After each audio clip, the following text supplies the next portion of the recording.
Battery उलटी जोडा. काल आपण प्लस टर्मिनल इकडे घेतलं होतं, मायनस पलीकडे घेतलं होतं. आज काय करू लक्षात ठेवायचंय, मायनस प्लस. ओके. त्यानंतर याला अजून एक बॅटरी जोडा पॅरलल मध्ये, मायनस प्लस. आणि या ठिकाणी एक रेजिस्टन्स जोडा ज्याची व्हॅल्यू अंदाजे घ्या, समजा किती असेल, 10 ओहम. ओके. हे सर्किट कंप्लीट करा. आणि आता काय करा लक्षात ठेवायचं, समजा नाव द्या A B C D E आणि काय एफ. ओके. आणि आपल्याला काय करायचं आता, कालचा सेम क्वेश्चन जो तुम्ही केलेला होता, find the current through the each branch. म्हणजे प्रत्येक ब्रांच मधला करंट आपल्याला काय करायचा आहे, कॅल्क्युलेट करायचं आहे. पहिली स्टेप काय असते मग आपली,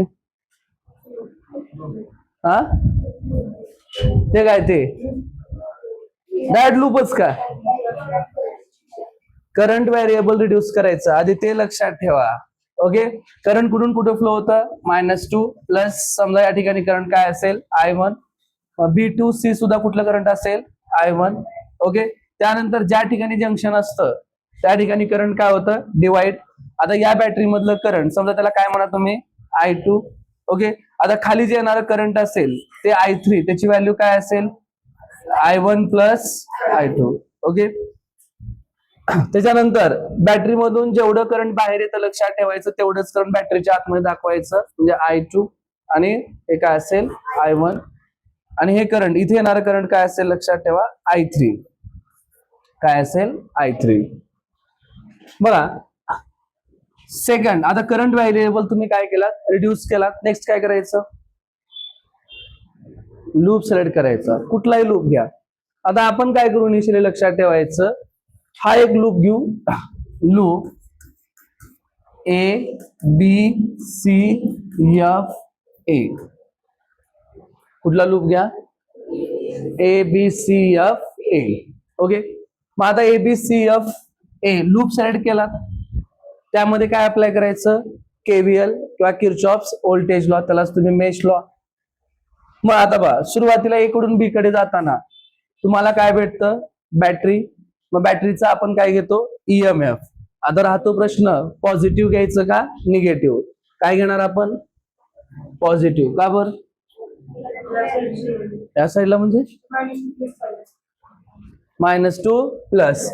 आता राहिलं एक प्रश्न, बरं बॅटरीचं व्होल्टेज घेऊ काहीतरी, याचं घ्या 5 व्होल्ट, याचं घ्या 13 व्होल्ट. काय घेणार, बॅटरीचं व्होल्टेज +5. आता बी कडून सी कडे येत असताना आतमध्ये काय आहे का, नाही. ओके. आता सी कडून कुठे चाललात तुम्ही, कुठं, एफ कडे. आता बॅटरीच्या +2 मायनस चालत का, -2 प्लस, +2 मायनस. बॅटरीचं व्होल्टेज काय घ्यायचं, काय घ्यायचं, -13. बर. अजून एक गोष्ट कन्सिडर करायची राहिली आपल्याला, एक तर रजिस्टर घ्या किंवा यांचं इंटरनल रेजिस्टन्स कन्सिडर करा. याचं 2 ओहम घ्या, याचं 1 ओहम काय घ्या, इंटरनल रेजिस्टन्स. म्हणजे अजून तुम्हाला सोबत पोटेन्शियल डिफरन्स पण ऍड करता येतील. मग आता +5 व्होल्ट घेतला. आता बघा, या ठिकाणी तुम्हाला इंटरनल रेजिस्टन्स आहे आणि ज्या ठिकाणी रेजिस्टन्स असेल त्या ठिकाणी आपण काय घेतो, पोटेन्शियल डिफरन्स. पोटेन्शियल डिफरन्स म्हणजे काय असेल, the product of current and resistance. आता बघा, या बॅटरीमध्ये किंवा या कंडक्टरमध्ये करंट किती आहे, I1. आणि इथलं रेजिस्टन्स किती दिले तुम्हाला, 2 व्होल्ट. आता राहतो प्रश्न, पॉझिटिव्ह घ्यायचं का निगेटिव्ह पोटेन्शियल डिफरन्स. काय घेणार, पोटेन्शियल डिफरन्स पॉझिटिव्ह घेतो का निगेटिव्ह. लूपची डायरेक्शन आणि जर करंटची डायरेक्शन सेम असेल तर पोटेन्शियल पॉझिटिव्ह असतं का निगेटिव्ह. मग इथं काय घेणार आपण, निगेटिव्ह. मायनस करंट किती आहे, I1 to I1. Okay.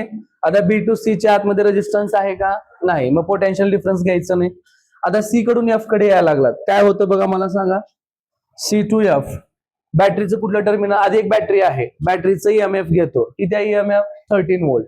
Positive घ्यायचं का निगेटिव्ह, काय घ्यायचं, निगेटिव्ह का. ओके. -13. आता या ठिकाणी इंटरनल रेजिस्टन्स तुम्हाला दाखवले, किती आहे, 1 ओहम. मग आता इंटरनल रेजिस्टन्स आणि करंट I2 आहे, मग पोटेन्शियल डिफरन्स आपण घेणार. मग पोटेन्शियल डिफरन्स पॉझिटिव्ह घेणार का निगेटिव्ह, पॉझिटिव्ह. का, अपोजिट डायरेक्शन कुणाचे, करंट आणि लूप या दोघांची डायरेक्शन अपोजिट असेल तर काय घेतो आपण पॉझिटिव्ह. मग प्लस किती येणार आहे I2 इज इक्वल टू काय असेल 0. ओके 5 मायनस 13 किती येतं -8 -2I1 plus I2 is equal to किती 0. आता यालाच तुम्ही असं लिहू शकता 2I1 minus I2 is equal to -8. Equation number काय म्हणा 1. ओके आता सेकंड लूप घ्या. लूप तुम्ही कुठलाही घेऊ शकतात बरं का. आता असा लूप घेतो मी CFED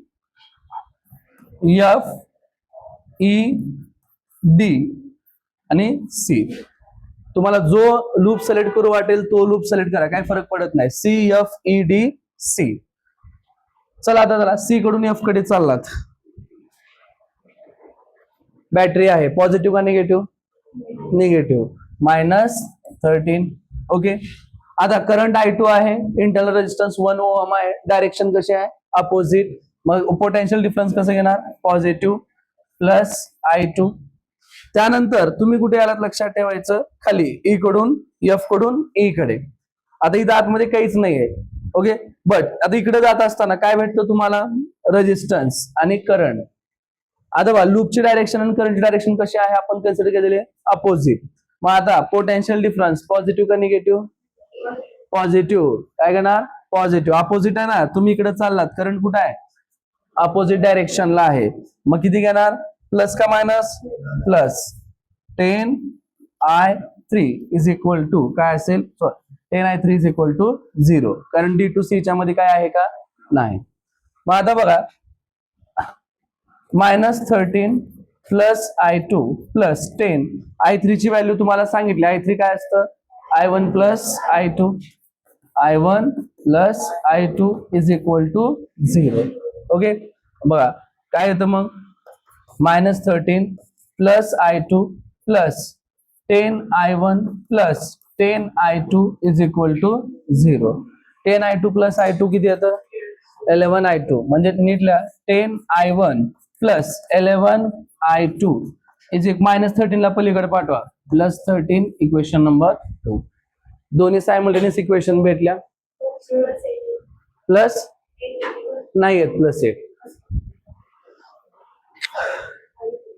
कसं रे तुम्हाला असं लाईव्ह मध्ये तुम्हाला मारलं पाहिजे मग करता कसं येईल सांगा. प्लस मी कुणाला घेतलं माहिती आहे का I1 I2 ला पलीकडे घेतले. मग -2I1 पलीकडे गेला काय झाला +2I1 प्लस I2 पलीकडे गेला काय झाला -8 ला हात लावले का मी हा पण -8 ला तिकडे जर घेतला असतो काय झालं असतं +8. मग इकडे काय राहिलं असतं फक्त -2I1 प्लस I2. कुणाला कुठं म्हणायला लागलेस कुठं मल्टिप्लाय करायचे आपल्याला. अहो आपण काय केलंय फक्त ह्या दोन टर्म पलीकडे घेतल्या.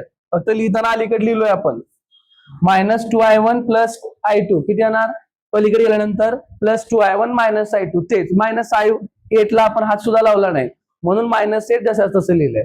बरं ह्याला -8 ला इकडे लिहा त्याला पलीकडे लिहा काय फरक पडतो का नाही. बट आपल्याला सवय असते कॉन्स्टंट व्हेरिएबल राईट हँड साईडला लिहितो आणि जे व्हेरिएबल असतात एक्स अँड वाय त्यांना लेफ्ट हँड साईडला लिहितो म्हणून आपण असं लिहितो. असे प्रश्न लाईव्ह मध्ये पडलेले तुम्हाला लय अवघड आहे बरं का. लोक तुमचीच कळा खातील. बघा 2I1 काय पहिली इक्वेशन 2I1 -I2 इज